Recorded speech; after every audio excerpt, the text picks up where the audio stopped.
I haven't done a good old rant in quite a while, and this is naturally, of course, inspired by based Scott Adams and the absurdly idiotic fallout of the media moving like the dim-witted lemmings that they are to condemn his statements as horrifyingly racist, even though all he did was cite data and give an opinion based on the data.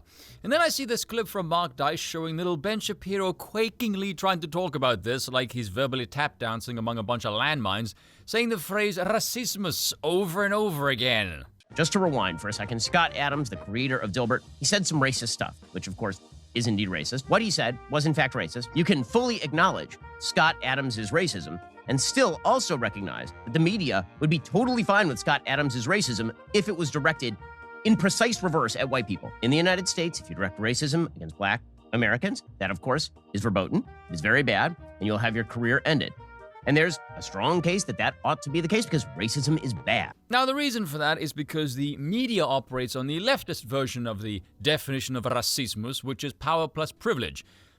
I think I can make a pretty strong case if you have the privilege to criticize me all damn day in the most vile and disparaging of ways and not only suffer no repercussions for doing so, but in fact get praise for it, I would consider that a power that I don't have. The whole point of this rant was supposed to be about giving the word racismus back some teeth, returning some punch to it. Perhaps going back to a time where that word had some meaning. Because right now it's a damn near empty sauce bottle trying to be sprayed over everything. Just... Yes, it's a very intellectual rant this one is going to be. Now, obviously, the phrase is politically charged. Of that, there can be no doubt. But when I thought about it for a while, I realized, no, this phrase needs to be abandoned entirely because outside of politics, much like damn near everything else associated with politics, it doesn't make any bloody sense. Strip this away and look at this phrase from an anthropological point of view. All over the globe, different humans inhabit the continents. Europeans in Europe, Asians in Asia, Africans in Africa, for example. These regions have a whole host of different variables, ranging from the types of soil, the terrain, the flora, the fauna, weather patterns, potential threats, who else do they have access to, etc., etc. All of these things, then, play a vital role in determining what kind of a society can develop in these regions. It's very difficult for the Industrial Revolution, say, which was fueled by iron and coal, to be sparked when there is no access to iron and coal deposits, for example. So, naturally, those factors will give rise to a culture. And recognize for the vast majority of all of human history, most conflicts would be local, at least in a landlocked kind of sense. Conflicts would arise with those next door to you, usually for resource or power-driven reasons, but you would have cultural differences, religious disputes, language barriers, all manner of things that could potentially spark said conflicts. So, if those various factors of Mother Earth herself are in large part responsible for the development of different cultures and different ways of life, race is merely a biological marker, a visible indicator of where you come from and the cultural traits associated with it.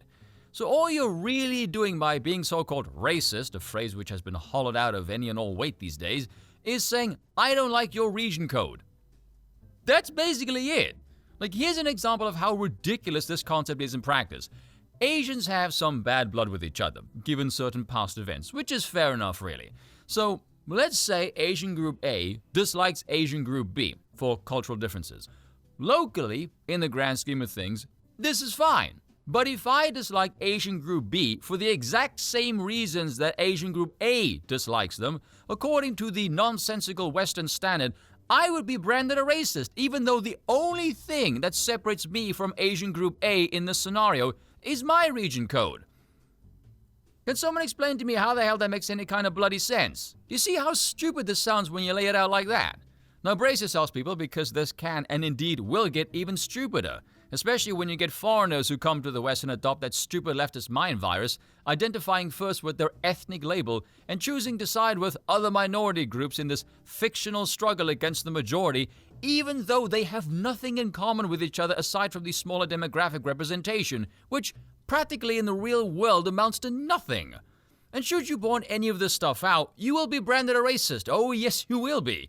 Even though what you disagree with is the product of local manufacturing, and you will disagree with anyone who peddles this nonsense, regardless of race, even members of your own race. Hell, you can get members of their race to agree with you that what they're peddling is complete nonsense, which, much like the previous example, proves it was never about race to begin with. It's a cultural clash.